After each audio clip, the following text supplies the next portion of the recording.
MBC PD수첩에서는 이 사고의 원인이 신천지 교단 때문인 양 그렇게 보도가 됐었습니다. 그 점에 대해서는 어떻게 생각하십니까? 그때 당시 그 사고 기록이라든가 즉 119 출동 기록 그리고 정민 씨 가족들이 보험회사에다가 보험금 지급 사유 요청서를 쓴 것이 있어요. 그러면 그 보험회사 관계자의 내용들을 종합해서 보게 되면 정민 씨가 본인은 실수로 5층 앞 베란다에서 추락한 것으로 개인의 재해로 인정을 받아서 보험금을 지급받았다 이거죠. 그렇기 때문에 신천지 교단의 잘못은 아니다. 그렇게 보아지거든요. 종교적인 견해가 다르다는 이유만으로 엄연한 성인을 때리고 감금하고 또 그러한 것들이 정당화된다는 것은 아무리 가족이라도 이해할 수 없는 부분인데요. 어떻습니까? 네, 헌법 제12조 1항을 보게 되면 모든 국민은 신체의 자유를 가진다. 누구든지 법률에 의하지 아니하고는 체포, 구속, 압수, 수색 또는 신문을 받지 아니하며 법률과 적법한 절차에 의하지 아니하고는 처벌, 안보 처분 또는 강제 노역을 받지 아니한다라고 나와 있습니다. 이렇듯 감금이나 폭행이 분명히 범법적인 것임에도 불구하고 가족관계라는 빌미로 공공연하게 자행되고 있습니다. 게다가 이 사건의 책임을 신천지 측으로 모는 것은 설득력조차 없어 보입니다. 그리고 지난 4월 18일 우리는 정말 뜻밖의 장소에서 신천지 교회 교주 이만희 씨를 목격할 수 있었다.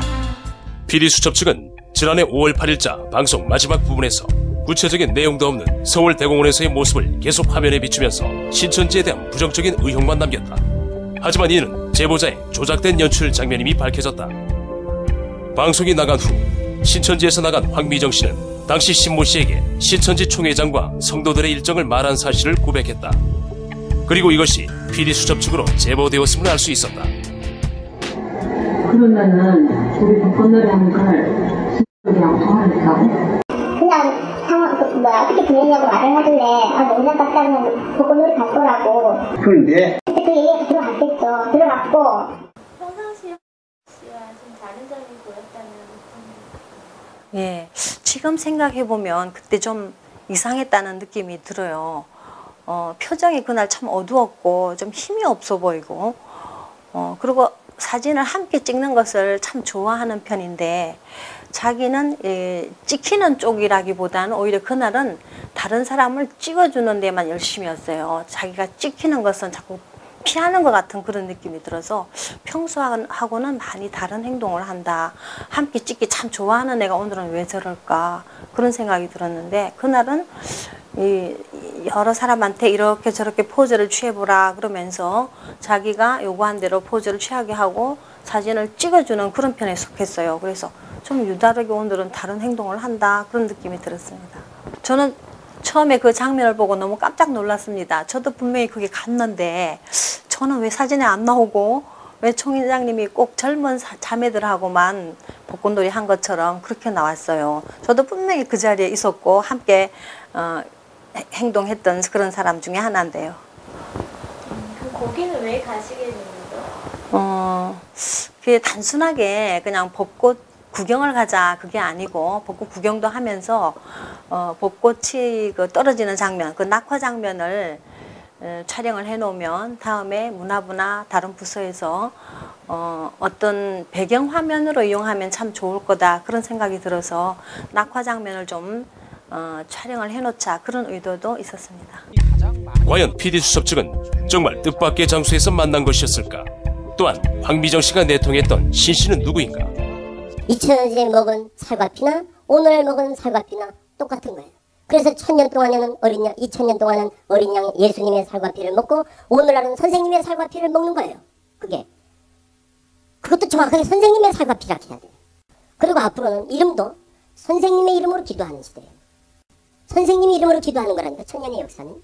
그 말은 이 사람을 넘어뜨리기 위해서 미워하는 말이라 밖에는 볼 수밖에 없지 않습니까? 뱀이 하와에게 하나님 같이 된다는 말이나 이만희의 피와 살을 먹어야 이름으로 기도해야 구원받는다는 말은 예수님 같이 된다는 말 아니겠습니까? 이것이 사탄이가 미워하는 소리가 아니면 무엇이겠느냐? 그 말인 것입니다. 네, 신선영 아나운서. 네. 2006년도에 신모 씨는 신천지 교회에서 총회장을 재림 예수로 신격화하다가 쫓겨난 거군요. 그럼 현재 그의 동향은 어떻습니까? 신모 씨는 근 2년 동안 안산의 교회 담임이자 이단 상담소장인 진 목사와 같이 다니는 모습을 자주 목격할 수 있었는데요. 그중 한 세미나에서 진 목사의 설교와 그의 밑에서 일하는 개종교육자와의 인터뷰를 보시겠습니다. 이들이 함께 활동한 시기와 MBC PD수첩이 신천지에 관한 취재를 시작한 시기가 비슷한 것은 단순한 우연일까? 또 우리 사역하시는 우리 목사님과 같은 이런 분들의 노고도 저는 새삼스럽게 와서 좀 감사를 드리고, 그래서 아마 진 목사님 같은 분들이 계시기 때문에 우리 같은 사람도 이렇게 좀 같이 호흡할 수 있는 숨통이를 트이지, 그렇지 않으면요 저희들이 어디 발붙일 곳이 없어요. 좀 어떤 모양으로든지 좀 목사님과 좀 힘을 합쳐서 작은아마 힘을 좀 보태드려야 되겠다 하는 이런 마음을 가지고 지금 준비를 하고 있습니다. 이번에 방송에 MBC 특집스 방송에 나간 다음에 방송에 추석 명단 나오게 됐고 제가 준 건데, 그런데 그 몇 개 나간 다음에 전국에서 전화 오는 겁니다. 우리 교회 추석권 명단 있으면 좀 주십시오. 이들은 이단 상담이란 이름으로 신천지 성도들을 개종시키는 일에 주력하고 있다. 실제로 PD수첩 방영 이후 현재까지 약 1년간의 피해 사례는 157명으로 지난 약 6년간의 피해 사례 115명보다도 훨씬 높은 수치다. 이들이 이렇게 신천지 죽이기에 열을 올리며 거짓을 제보한 이유는 무엇일까? 그 개종 목사가 그 일을 개종교육을 시작한 그 일에 대해서 듣게 된 게, 그 몇 해 전에 그 당시에 그 개종 목사의 교회에 출석하던 성도 중에 한 명이 교회를 신천지 교회로 옮겼대요. 그 사건 이후로 자기 교인을 성도들을 빼간다는 이유로 개종교육을 시행을 하게 되었다고 들었습니다. 또 심지어는 이제 저희 부모님에게 그 개종교육 상담비를 사전에 30만 원 정도를 요구했다는 것조차 제가 들었거든요. 그 금액은 얼마나 가지고 올라가면 돼, 제가? 저는 등록비가 있어요. 예, 그것이 얼마 정도 된가요? 그때? 등록비는 50만 원이에요. 50만 원이고.